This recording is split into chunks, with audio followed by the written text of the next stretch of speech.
नमस्कार प्यारे साथियों, मैं ओपेन प्रताप स्वागत करता हूं आप सभी का आपका अपना YouTube channel result zone academy पर। तो साथी कैसे हैं आप सभी? मैं आशा करता हूं आप सभी अच्छे होंगे, मस्त होंगे, ज़बरदस्त होंगे और इस कंपटीशन के दौर में आपकी तैयारी काफ़ी अच्छी चल रही होगी और कुछ ना कुछ आप नया रोज़ सीख रहे होंगे, जिससे आप कंपटीशन में आप काफ़ी अच्छा प्रदर्शन कर पाएँ। तो साथ ही इसी के साथ में मैं आपके लिए आज मैथ्स का परसेंटेज का पार्ट 2 लेके आया हूँ। कल मैं पार्ट 1 लेके आया था, जिसमें मैंने आपको कुछ चीज़ों के बारे में बताया था, जैसे प्रतिशत को भिन्न में कैसे बदलते हैं और भिन्न को प्रतिशत में कैसे बदला जाता है। इन चीज़ों के बारे में कल मैंने बताया था सभी को और आज मैं इससे आगे लेके जाऊँगा आपको और छोटी-छोटी चीज़ों को इसके बारे में बताऊँगा, क्योंकि मैथ में देखा जाए तो कुछ बड़ी स्ट्रेटजी नहीं होती है, लेकिन यहाँ पर छोटी-छोटी चीज़ों का ज़्यादा महत्व होता है।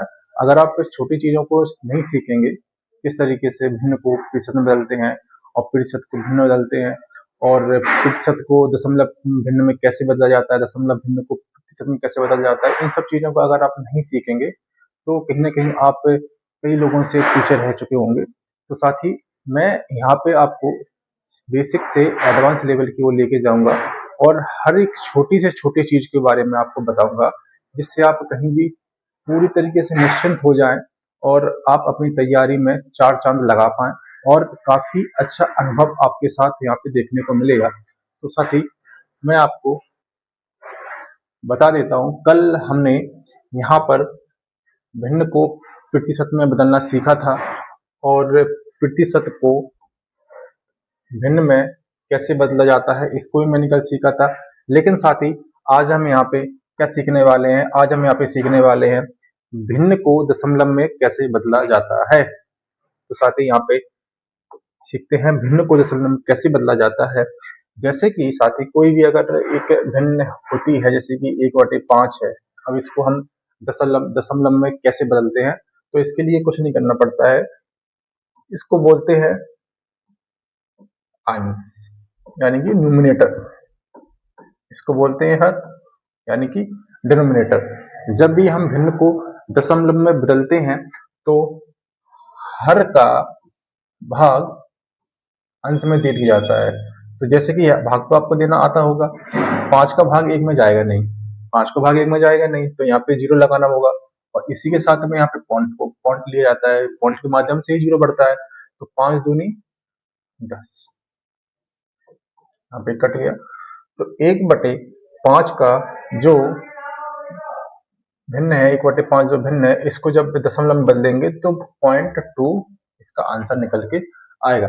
ऐसे ही कुछ और भिन्न है जिसको भी मैं आपको बता देता हूँ, जैसे कि 1/8 है, 1/8 ये ऊपर का हो गया अपना अंश, इसको बोलते हैं न्यूमिनेटर, और ये नीचे का हो गया हर, इसको बोलते हैं डिनोमिनेटर।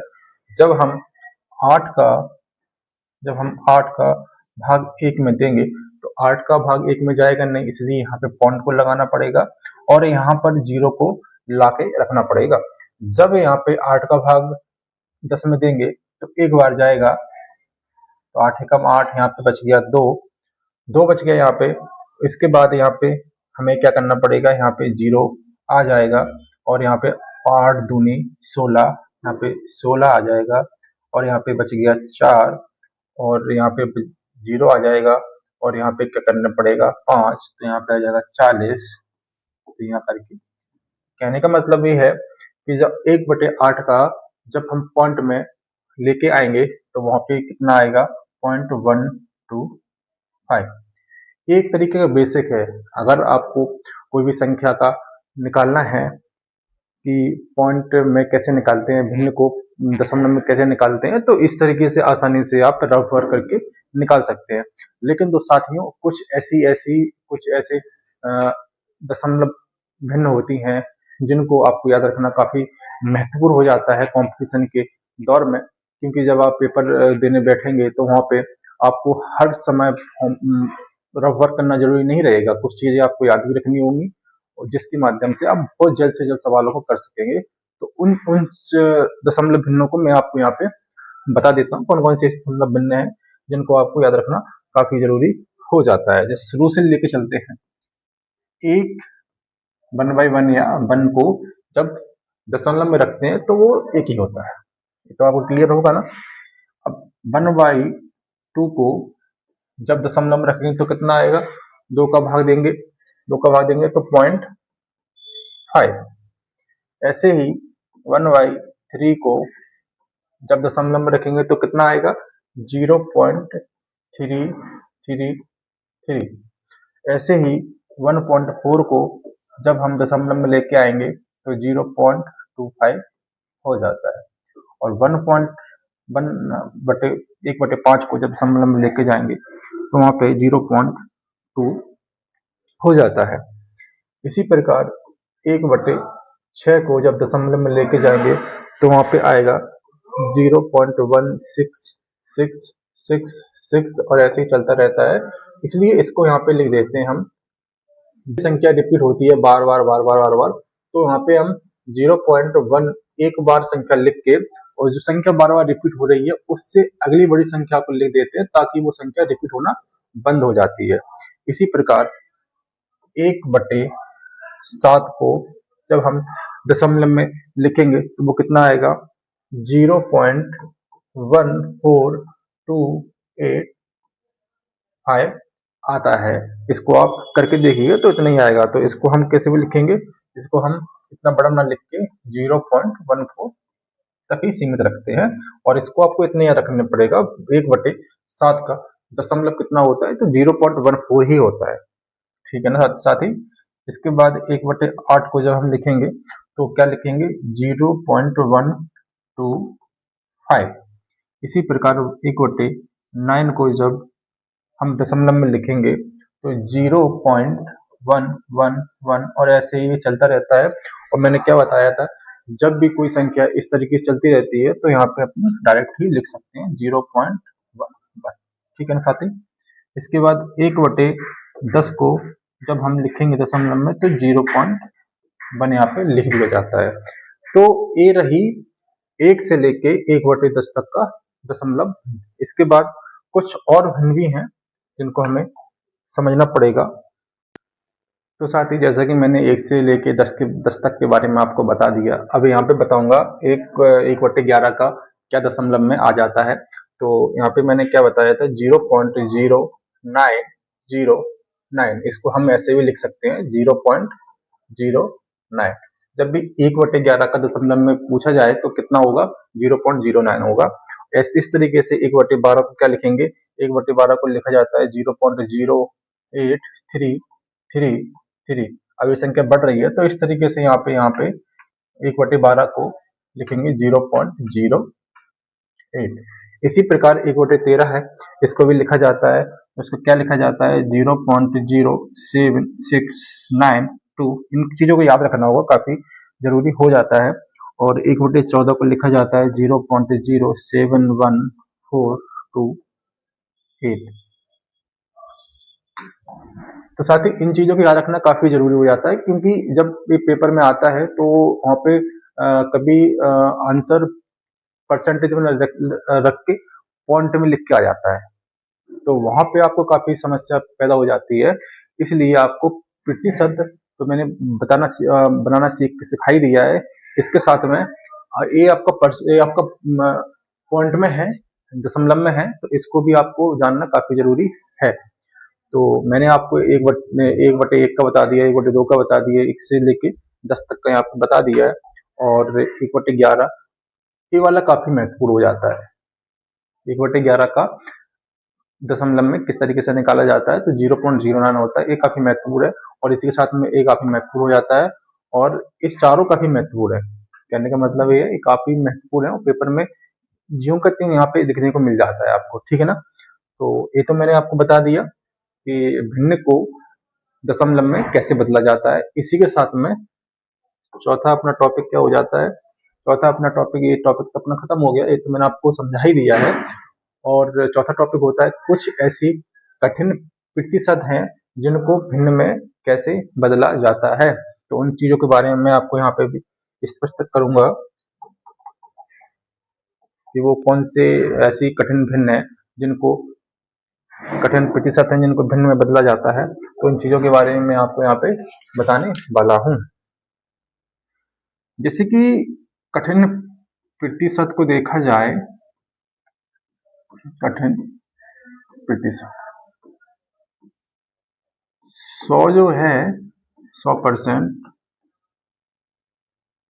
वो हमेशा एक होता है, यानी कि 100% 100% ही होता है, हमेशा एक के बराबर माना जाता है, क्योंकि 100/100 कट गया आपस में तो एक ही हो जाता है।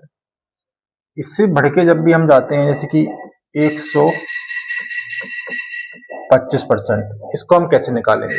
तो एक तो तरीका ये हो गया इसका कि 125, जब मैंने बताया था पिछली बार कि जब भी प्रतिशत को भिन्न में बदलते हैं तो जो प्रतिशत होता है उसको हम बटे में लेके आते हैं। तो ये प्रतिशत है, यहाँ पे बटे में लेके आ गए और यहाँ पे इसको काट दिया, तो 25 पंचे 125, 25 चौके 100, 5/4 यहाँ पे आ गया। लेकिन हर वक्त आपको इस तरीके से नहीं करना है, शॉर्ट तरीका होता है, उससे आप बहुत जल्द से जल्द कर सकते हैं। जैसे कि मैंने बताया, जैसे कि यहाँ पे लिखा है 125% को भिन्न में कैसे कन्वर्ट करेंगे। तो सबसे पहले इसका बेस देखना पड़ेगा। हमेशा जब भी कोई संख्या 100 से पार होती है या 200 से पार होती है तो हमेशा उसको बेस माना जाता है। तो बेस यहाँ पे क्या मानेंगे, जैसे 125 है तो बेस यहाँ पे आधार क्या है, 100 है, तो 100% प्लस 25%, तो ये तो 125% हो गया। 100 को हम क्या मानते हैं, 1, और 25 को क्या मानते हैं, कल मैंने बताया था 25 को मानते हैं 1/4। अब ये तो भिन्न हो गई, इस भिन्न को तो करना आपको आता ही होगा, तो कितना हो जाएगा ये, यहाँ पे नीचे लिखेंगे 4, 4 एकम 4 प्लस 4 एकम 4, यहाँ पे आ गया 5/4। तो जो आंसर यहाँ पे 5/4 आया था वही आंसर यहाँ पे 5/4 आ गया। इसको आप मौखिक भी कर सकते हैं, बहुत ही सिंपल, बहुत ही आसान तरीका है। कोई भी संख्या जब 100 से पार होती है तो उसको आधार मान के हम बहुत ही आसानी से कर सकते हैं। जैसे कि मैं आपको और भी चीजों के बारे में बताऊं, जैसे कि 116 2/3%। अब 116 2/3% ये कितना हो गया, इसके बारे में बताइए। तो यहाँ पे क्या है, सबसे पहले देखा जाएगा आधार, आधार कितना है यहाँ पे 100, ठीक है, और दूसरा कितना हो गया 16 सही 2/3%, ठीक है। तो 100 को हम क्या मानते हैं, 100 को तो हम एक ही मानते हैं, और 16 सही 2/3 कल मैंने बताया था 16 सही 2/3% होता है, वो 1/6 के बराबर होता है। तो इसको कर लीजिए, 6 नीचे आ गया तो 6 एकम 6, एक यहाँ पे आ गया तो 7, यानी कि 7/6 यहाँ पे 116 2/3% का मतलब 7/6 होता है। ये बहुत ही आसान तरीका है, इस तरीके से आपको हर वक्त नहीं करना है, पेज में रफ वर्क एक तरीके से इसको हर बार नहीं करना होता है। एक बार आपने कर लिया उसके बाद ऑटोमेटिक दिमाग में आपके बनना शुरू हो जाता है, थोड़ी सी उस प्रैक्टिस की आवश्यकता होती है, आप बहुत जल्द आसानी से कर सकते हैं, चंद सेकंडों में आपका आंसर निकल के यहाँ पे आ जाता है। तो इसी के साथ मैं और सब चीजों को मैं आपको बताऊं, जैसे कि 225% किस तरीके से निकलेगा, तो यहाँ पे आधार क्या मानना पड़ेगा 200, उसके बाद क्या हो गया 25%, 200 का क्या हो गया यहाँ पे 2, 25% का हो गया 1/4, यहाँ पर निकालिए 4 के नीचे आ गया 4 दूनी 8 प्लस 1 यानी कि 9/4, 9/4 यहाँ पे आ जाता है। इसी प्रकार से ये चीजें होती हैं, तो आपको यहाँ से बहुत ही आसान तरीके से करना होगा। जैसे कि 337 1/2%, 337 1/2% का मान क्या होगा, तो यहाँ पे आधार क्या रहेगा, आधार रहेगा अपना 300 और यहाँ पे रहेगा 37 सही 1/2। अच्छा, अब ये चीज बताइए, ये तो आपने देखा भी नहीं होगा, 37 से 1/2 कहां से आ गया, 300 तो ठीक है, 300 का मान तो हो गया 3, लेकिन 37 को नहीं देखा होगा। आप कल की वीडियो देखिएगा, वहां पे मैंने आपको 1/8 के बारे में बताया होगा, जिसका प्रतिशत मान 12.5% होता है। उसी 12.5% के आधार पे 37 सही 1/2% आया है। 12.5% है, उसका दुगुना होता है 25%। 12.5% का 3 गुना होता है 37 सही 1/2%।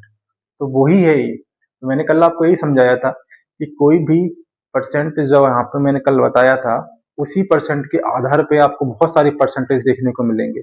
बस आपको ये पहचानना होगा कि वो परसेंट किस परसेंट के अनुसार आया है।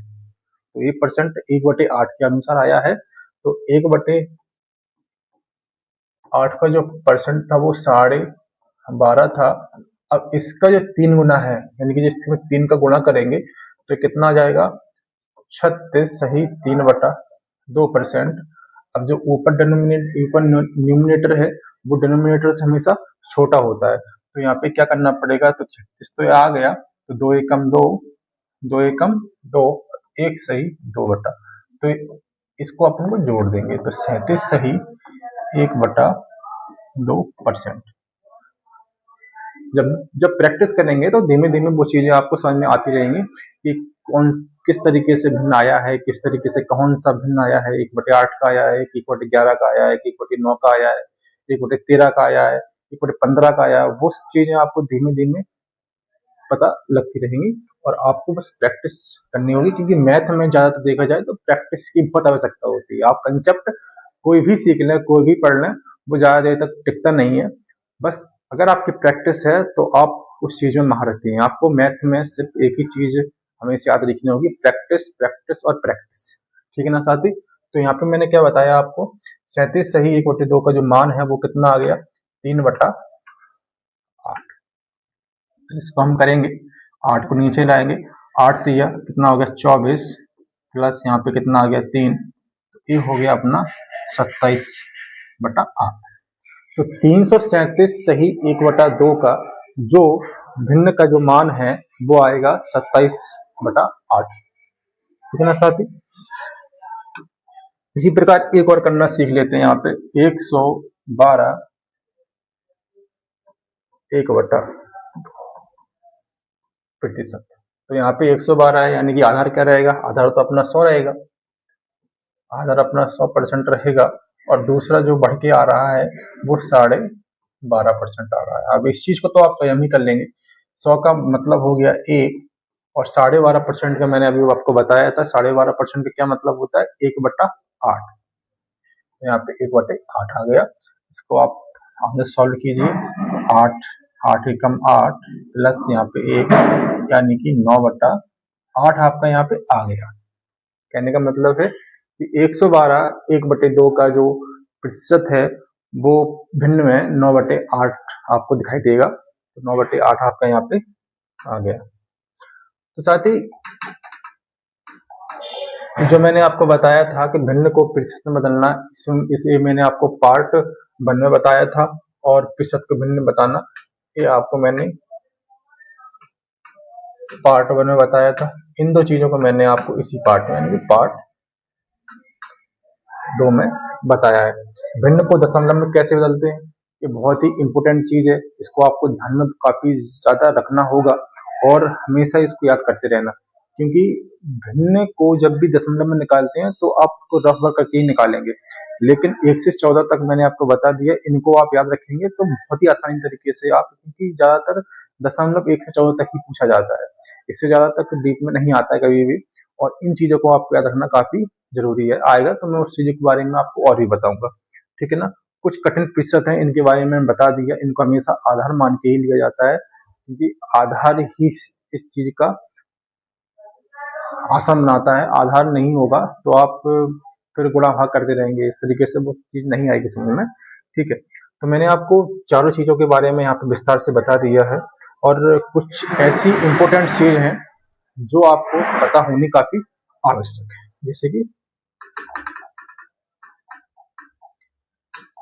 एक बहुत ही महत्वपूर्ण चीज है, इसको आपको काफी याद रखना, समझना बहुत ही जरूरी है, वो मैं आपको बता देता हूँ। बहुत ही सिंपल तरीका है, इसको आपको याद रखना होगा। जैसे कि मैंने आपको बताया था 1/4, इसका प्रतिशत मान क्या है, 25%। 2/4 कहने का मतलब 1/2, इसका मतलब क्या हो गया, 50%। अच्छा अब बताइए आप 3/4 का मान क्या होगा, 25 दिया 75%। अच्छा ये तो सिंपल है, आपने बता दिया। 1/7 का मान कितना हो गया, 1/7 का मान कितना होता है, 14 सही 2/7%। अच्छा अब मुझे बताइए 6/7 का मान क्या होगा।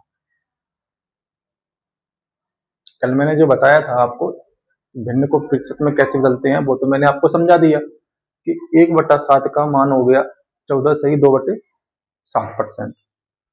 अब मुझे आप बताइए कि 6/7 का जो प्रतिशत है वो कितना आएगा।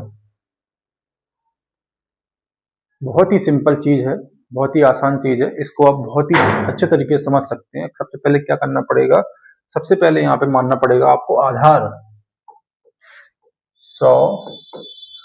अब यहाँ पे देखिएगा कि न्यूमिनेटर जो है वो छोटा है, डिनोमिनेटर बड़ा है, तो यहाँ पे हम करते हैं माइनस।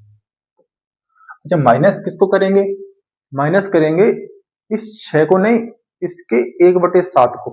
कुल भाग 7 है, कुल भाग जो है वो 7 है, 1/7 को हम इसको माइनस करेंगे तो 1/7 की वैल्यू क्या हो जाता है, 1/7 की वैल्यू है 14 सही 2/7%। तो इसको माइनस कर लीजिए, जो भी माइनस करके जो भी आंसर आएगा वो 6/7 का मान होगा, 6/7 का वो मान होगा जो भी इसको माइनस करके आंसर आएगा। अब 100 में से 14 घटाइए, कितना आएगा, 86 नहीं आएगा। 100 में से 14 घटाएंगे तो वहां पे 86 नहीं आएगा, वहां पे आएगा क्योंकि ये बटे में भी मान है तो यहाँ पे आएगा 85 और यहाँ पे आएगा 5/7%, क्योंकि यहाँ पे 2 है, 2 को भी तो भरना पड़ेगा ना। उसी प्रकार 2 की जगह 5 आएगा और 7 की जगह पे यहाँ पे 7 आएगा, तो 85 सही 5/7% आएगा। इसी प्रकार और भी चीजें मैं आपको बता देता हूँ, जैसे कि 7/8 का प्रतिशत मान कितना है, तो यहाँ पे 100% आ गया।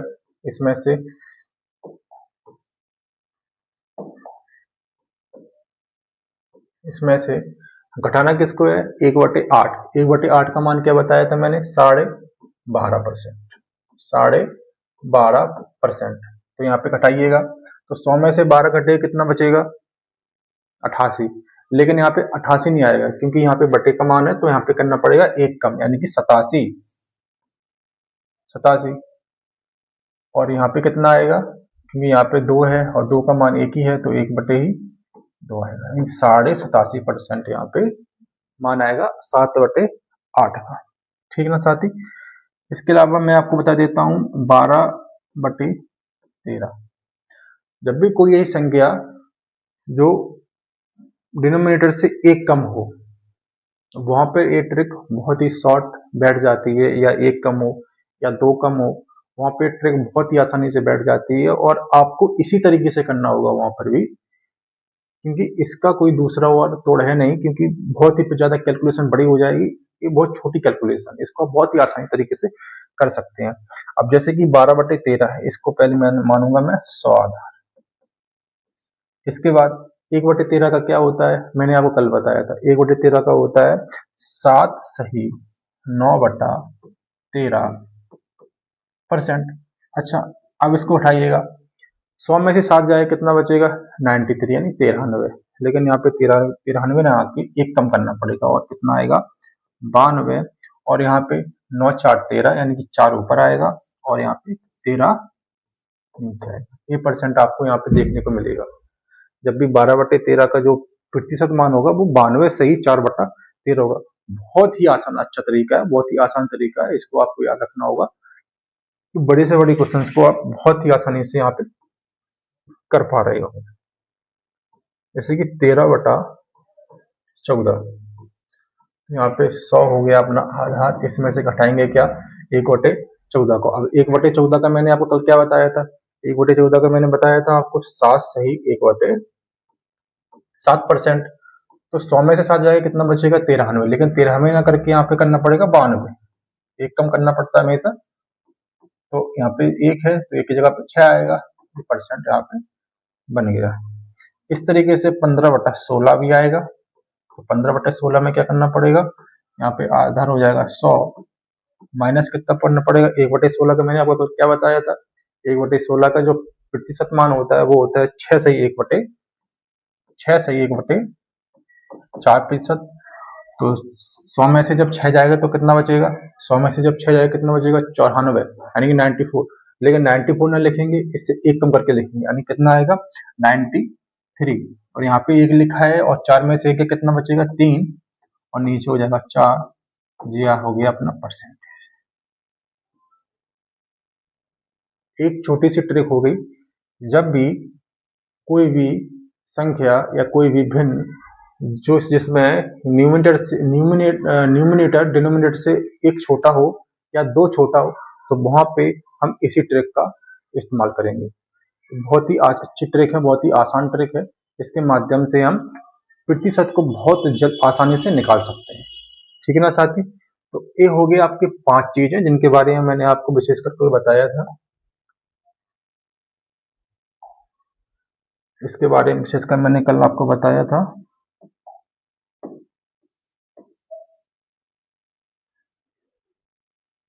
ये 4 चीज तो मैं बता दी आपको। एक विशेषकर मैंने कल आपको बताया था कि न्यूमिनेटर यानी कि अंश, न्यूमिनेटर यानी कि अंश जब हर से एक छोटा हो। इन 5 चीजों के बारे में मैंने आपको बता दिया। एक बेसिक चीज है, बेसिक कंसेप्ट है प्रतिशत का। अगर आपको इन चीजों में कोई समस्या आती है तो दोबारा से वीडियो देखिएगा। मैंने काफी विस्तार से, काफी आसान भाषा में मैंने आपको समझाया है। ठीक है ना साथी। और इन चीजों को आप प्रैक्टिस करते रहिएगा, और प्रैक्टिस से ही आप गणित में काफी अच्छा स्कोर कर पाएंगे, क्योंकि एक बार पढ़ने से मैथ के क्वेश्चंस नहीं बनते हैं। आपको यहाँ पे प्रैक्टिस करनी पड़ेगी, बार बार प्रैक्टिस करनी पड़ेगी, तब जाके क्वेश्चंस बनेंगे। अभी मैं क्वेश्चंस भी लेके आऊंगा। मैं बहुत ही बेसिक तरीके से आपको मैथ्स का परसेंटेज कराने वाला हूँ, और इसी तरीके से अन्य चैप्टर को भी कराऊंगा।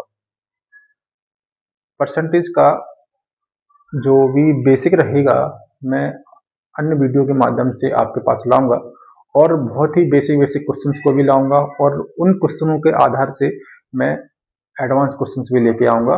क्योंकि मेरा एक मकसद नहीं है कि उन बच्चों को पढ़ाना जो बच्चे पहले से ही पढ़े हों या पहले से ही उन्होंने एग्जाम क्रैक कर रखा हो। मैं उन बच्चों के लिए यहाँ पे एक कॉन्सेप्ट लेके आ रहा हूँ, बहुत ही आसान भाषा में पढ़ा रहा हूँ, क्योंकि उन बच्चों को भी समझ में आना चाहिए। जब उनका बेसिक ही क्लियर नहीं है, आधार ही क्लियर नहीं है, तो उन बच्चों को फिर क्या मतलब है पढ़ के, कुछ समझ में नहीं आएगा। डायरेक्ट अच्छे अच्छे क्वेश्चन करा दो, इससे मैं नहीं समझता कि बहुत ही अच्छे आप टीचर हो जाते हैं। आप पहले उन बच्चों को आधार क्लियर कीजिए, पहले उनका बेसिक क्लियर कीजिए। अगर आपने बेसिक क्लियर कर दिया उन बच्चों का, तो तब जाके आप एडवांस क्वेश्चंस कराएंगे तो उनको समझ में भी आएंगे, और वो समझा भी सकेंगे काफी लोगों को। तो मैं यहाँ पे आपके बेसिक क्वेश्चंस को लेके आया हूँ, बेसिक ही पढ़ाऊंगा अभी फिलहाल कुछ समय तक। उसके बाद मैं धीमे धीमे करके एडवांस क्वेश्चंस पे भी लेके आऊंगा। कल मैं कुछ क्वेश्चंस कराने का प्रयास करूंगा आपको यहाँ पे, और बहुत ही बेसिक क्वेश्चंस होंगे, और उन बच्चों के लिए होंगे जो बच्चे ने कभी भी प्रतिशत पढ़ा ही नहीं है, और बेसिक तरीके से कभी पढ़ा नहीं है, सिर्फ एडवांस क्वेश्चंस को पढ़ा है। तो मैं कल यहाँ पे आपको छोटे छोटे क्वेश्चन से लेके आऊंगा, और उनको आप करेंगे, क्योंकि ये छोटे छोटे क्वेश्चन ही कभी कभी आप पेपर में हल नहीं कर पाते हैं। जो बच्चे एडवांस करते हैं, एडवांस क्वेश्चन को करते हैं, और उनको जब भी छोटे छोटे क्वेश्चन दिए जाते हैं ना, तो वो उनको भी गलत कर देते हैं। जो हाई लेवल के क्वेश्चन कर लेते हैं और छोटे क्वेश्चन को नहीं कर पाते। तो हमें यहाँ पे सारे क्वेश्चन को हल करना है, चाहे छोटे हों, बड़े हों, या मॉडरेट हों, या हाई लेवल के हों, कैसे भी क्वेश्चन हों, उनको बहुत ही आसान तरीके से, आसान भाषा में, बहुत ही अच्छे तरीके से हमें सॉल्व करना होगा। यही अपने यूट्यूब चैनल का एक मोटो है, और इसी तरीके से हम छोटे-छोटे चीज़ों को लेके आपके सामने आएँगे और इनको आप देखिएगा, समझिएगा और प्रैक्टिस में लाइएगा, क्योंकि प्रैक्टिस ही गणित का आधार है। प्रैक्टिस नहीं करेंगे तो क्वेश्चंस आपसे बनना फिर नहीं बनेंगे क्वेश्चंस आपसे, ठीक है ना साथी? तो ऐसे ही प्यारी-प्यारी वीडियो देखने के लिए हमारे चैनल को सब्सक्राइब कीजिए, लाइक कीजिए, कमेंट कीजिए और शेयर कीजिए, ताकि उन बच्चों तक वीडियो पहुँच पाए जो बच्चे बेसिक से मैथ्स को पढ़ना चाहते हैं और अभी तक उन्होंने पढ़ा नहीं है मैथ, तो उन बच्चों तक ही ये वीडियो पहुँचे, उनका माध्यम समझे और काफ़ी अच्छे क्वेश्चंस को यहाँ पे मैं कराऊँगा। ठीक है? Thank you. जय हिंद, जय भारत।